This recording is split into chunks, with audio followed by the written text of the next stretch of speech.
Hello and welcome to Dawn of War Weekly, powered by PC Gamer. This week, we're going to dive into the blockbuster RTS from Sega and Relic Entertainment, Dawn of War 3.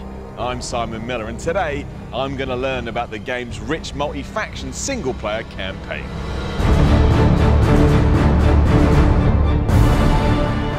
Three old foes come together to battle for an ancient artifact that could bring their faction glory or death. The Orc, Space Marine and Eldar are ready to annihilate each other. The stakes are high and I need a level head to see me through. I need a man who knows a las cannon from a D cannon, and that man is Chris Thurston. How are you, Simon? Conflicted, Chris. You know how much I love Orcs, but at some point in Dawn of War's campaign, I've got to beat him up.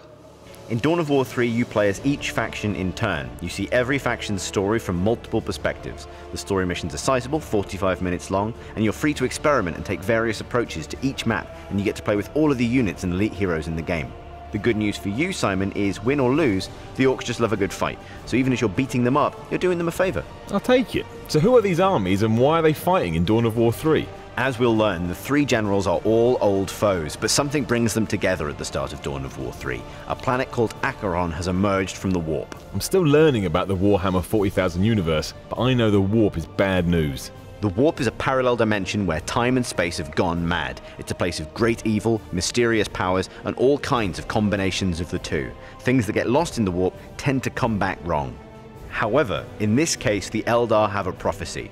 They think that the planet returns to normal space for a short time every 5,000 years, and somewhere on the planet's surface, they'll find the Spear of Cain. What is the Spear of Cain? Right now, that's a mystery, but Cain is the Eldar god of war, so it's probably not good. Let's listen to the Eldar Farseer from the latest story trailer. Fiery skies shall light the way, and blood shall spill over the wandering world.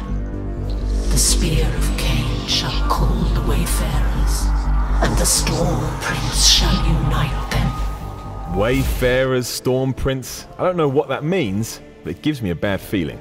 It's mysterious, but the idea of pulling together again as a species is a big deal for the Eldar. They are a dying race, scattered on floating craft worlds throughout space.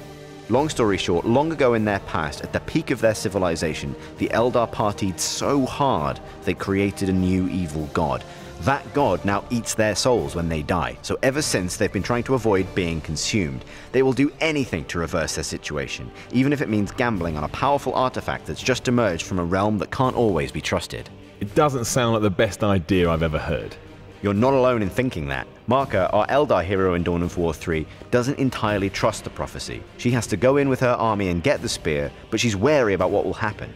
Still, the Eldar are throwing everything at the spear, and that means you get to command the best the Eldar have to offer throughout the campaign. The campaign follows the story of this intense rivalry between these commanders, but it's also a way to learn how each faction works, and to play with their huge elite units. Does that include the Wraith Knight? It does, and the Phoenix Lord Jane Zar, and the Wraith Lord. And as you learn how each faction ticks, you learn more about their strengths and weaknesses. And that gives you a good grounding for jumping into multiplayer later on. Great! So we know why the Eldar are interested in the Spear of Cain. It's part of their whole deal. Why do the Space Marines care? The Space Marines want to deny alien races every advantage. They fear and hate alien technology, so when something obviously powerful appears, their first instinct is to go and smash it up.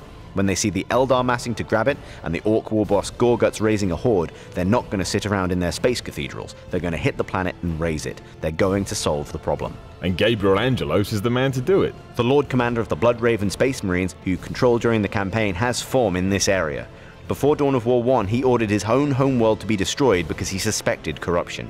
He's battled demons in Dawn of War 1 and 2 ever since. Now he's back, and he's still determined to carry out his duty. And that means hitting things with a huge hammer. And calling down space lasers from the Space Marine supporting craft, the Dauntless. The fun thing about the Space Marines in the campaign is that Gabriel Angelos is the spear tip for a whole Space Marine war machine. In Dawn of War 3, they're backed up by a vessel in orbit that can throw down drop pods, nuke major threats, and even drop in Solaria, the Imperial Knight, the coolest unit in Dawn of War history. The Imperial Knight comes down from space. She doesn't even need to roll when she lands.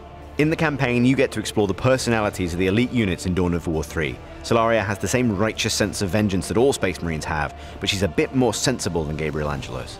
In the campaign mission we've seen so far, Gabriel is alone, outmatched, and she comes down to save him. In this mission, we see how their abilities on the battlefield reflect their personalities. Solaria loves to sit back and drop warheads on the enemy. Gabriel loves to charge in recklessly and throw his hammer around. So you learn more about them as they communicate on the battlefield. In the single-player campaign, you really have the time to listen to all of the units talking to one another. Relic games have always had really talkative units with lots of personality. A lot of what they're saying has tactical utility, so they call out enemy locations and they let you know when they're under fire, but you also get lots of character. Awesome! I've saved the best for last, Chris. Now I need to know, why are the orcs here? Well, orc society can be complex and nuanced, so it takes some unpacking. I've isolated a clip that I think really shows us the deep motivation that drives Warboss Gorguts in his quest for the Spear of Cain.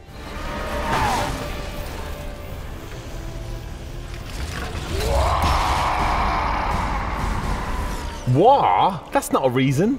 It is for orcs. They just love fighting, and if they see two huge Space Marine and Eldar armies going to fight for something, they know there's a good battle in it. Having said that, there's a bit more to it for the war boss Gorguts. He loves technology, he loves collecting broken bits and turning junk into war machines. As such, he would love to get his claw on the Spear of Cain, or as he calls it, da pointy stick. As I've learned in this series, that love of scavenging is a big part of the way the orc army works on the battlefield. Absolutely.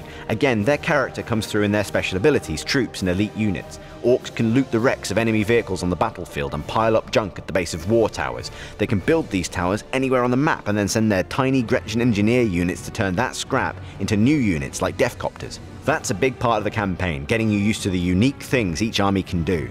As you're enjoying the story, you're learning how orcs scavenge, you learn how the Eldar use webways to ambush opponents, you learn how to use drop pods with the Space Marines. And you're getting to play with their best units like the Morkanaut. You love the Morkanaut, don't you, Simon? He looks so big and jolly, and he has a hand that can fly across the map to punch stuff, and a shield to help his pals.